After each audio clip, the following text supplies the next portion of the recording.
नमस्कार सगळ्यांना, माझ्या यूट्यूब चॅनलमध्ये तुमचं पुन्हा एकदा स्वागत आहे. मी सरिता. चलो, देव तुमच्या सगळ्या इच्छा पूर्ण करू. आणि हा देवीचाच फोटो आहे. तर महाप्रसाद असतो ना, देवीचं विसर्जनाच्या आदल्या दिवशी जेवण करायचा कार्यक्रम होता.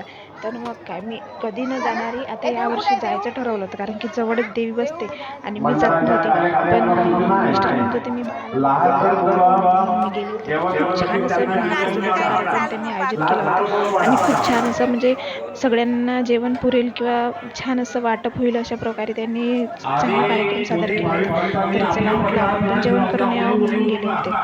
तर तिथे होता डाळ भाजी, भात, पोळी आणि बुंदा असं म्हणजे जे मोतीचूरचा लड्डू असतो ना त्याच्यात बुंदा करतात तशा टाईप तो बुंदा होता. खूप छान होता. जेवण केलं आणि निघाले, कारण की तिकडे बाळ रडत आहे म्हणून फोन आला होता. पटकन निघले पटापट. इकडे बघू शकता काही लोक जेवण करत आहे. माझं जेवण झालं होतं म्हणून म्हटलं चला घरापाच्या काकू होत्या त्याच्यासोबत गेले होते आणि मुलाला पण सोबत नेलं होतं. म्हणून आता मी पण आणखी इथे जेवण केला तर नव्हता डबल, पण तो त्याच्या बाबासोबत आला होता आणि जेवण करून घरी आला होता. तर तो म्हणत होता आई मी पण तुझ्यासोबत येते. तर मी म्हटलं चल माझ्यासोबत. नंतर दुसऱ्या दिवशी होता दसरा तर होता. आदल्या दिवशी आम्ही फुलं आणायचे ठरवले, पण फुलं घरी आणून कशाला चिमवायची किंवा खराब करायची म्हणून त्यांनी वेळेवर आणले होते सकाळी. तर दुपारी माझ्याकडे सगळे कामं आटोपून कामं करून घेतली आणि मग दुपारच्या म्हणजे बाळ झोपते तेव्हा वेळेस त्याला घेऊन बसले. त्याची झोप झाल्याच्या नंतर मग म्हटलं हे तरी आपल्यालाच करायचं आहे, कारण की नंतर मिस्टरांची नाईट ड्युटी चालू असली की ते फक्त झोप घेतात. तर मग चला म्हटलं आपणच करायचं आहे, आपल्यालाच करायचं आहे. मग तिकडे हार बनवून घेतला. हारही बनवायचा म्हणजे इतका म्हणजे आता स्वतःलाही बघा बाळालाही बघा कामं करा, इतका त्रास होऊन जातो जीव काही बोलायचं काम नाही. तरी पण म्हटलं चला आपणच हळूहळू सगळं केलं तरच सगळं होईल, नाही केलं तर काहीच खायलाही मिळणार नाही ना काहीच नाही, म्हणून करून घेतला.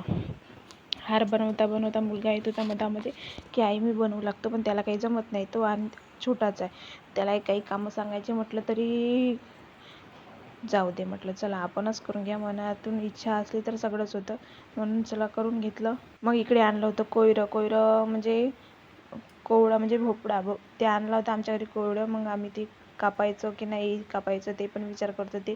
पण चला म्हटलं कापून घेतलं, छान असं शिजवून घेतलं, त्याच्यामध्ये साखर टाकली, विलायची टाकली आणि छान असे बोंड पण केले बरं. पण ते बोंड रात्रीच्या टायमाला झाले होते आणि बाळ इकडे रडत होतं. मला स्वयंपाक करायची खूप घाई होती म्हणून मी काही दाखवले नाही. मग बोंड करून घेतले आणि दुसऱ्या दिवशी आली होती गौमाता. मग ते राहिलेला नैवेद्य होता, तिला नैवेद्य लावून दिला आणि जे चितार पाणी किंवा असतं पाणी तिला पाजून दिलं. तर घरापाच्याच आईची गाय आई फिरतच असते, मग तिला आवाज दिला बरोबर आली. आवाज दिला की ती बरोबर येते आणि तिला सवय आहे, कुणी आवाज दिला का ती बरोबर त्यांच्या जवळ जाते.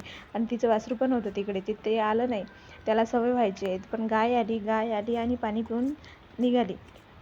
चांगलं वाटलं. आता मी तिला दररोजच आवाज देते ना, ती बरोबर येते. माझ्या भांडे घासायच्या टायमाला बरोबर येऊन बसते आणि बरोबर उभी राहते. तर मी पण तिच्यासाठी बरोबर पाणी ठेवते. तर तिच्या घरी नेऊन देत होती पहिले, आता नाही. आता तिला मी दरवाजावरच बोलवते आणि पाणी पाजते. चला मग आली आणि ती चालली गेली.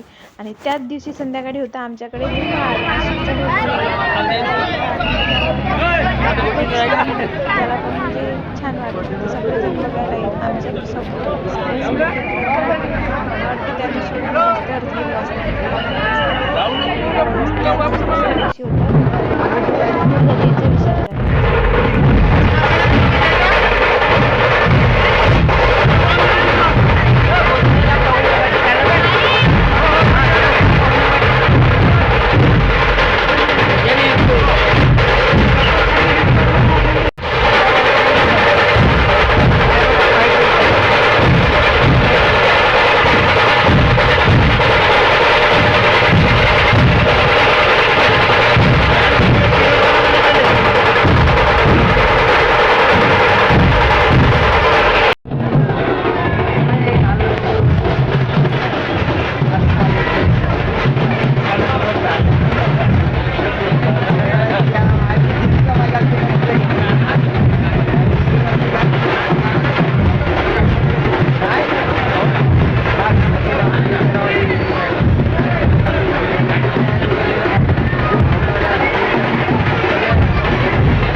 आता येते